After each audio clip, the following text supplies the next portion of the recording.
ప్రభువైన యేసుక్రీస్తు నామములో మీ అందరికీ వందనాలు. Praise the lord.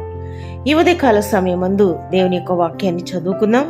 యోహాను సువార్త 8వ అధ్యాయము 12వ వచనం. యేసు, నేను లోకమునకు వెలుగును, నన్ను వెంబడించువాడు చీకటిలో నడువక జీవపు వెలుగు కలిగియుండునని చెప్పెను.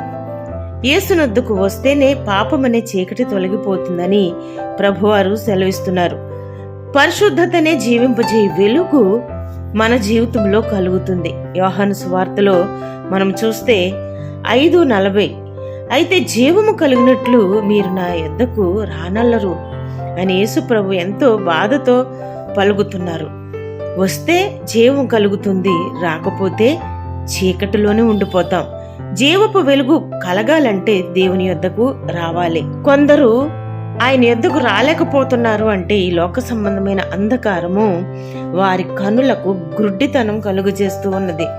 ప్రభు వారు చెప్తున్నటువంటి మాట, నేనే మార్గమును సత్యమును జీవమును అని, నన్ను కనుగొనవాడు జీవమును కనుగొనునని దేవుడు సెలవిస్తున్నారు. కాబట్టి మరి దేవుని యొద్దకు రావాలి, మన చీకటి బ్రతుకులు మారాలి, ప్రభువును నమ్మాలి, దేవుని యందు విశ్వాసం ఉంచాలి, జీవపు వెలుగులో మనము జీవించాలి.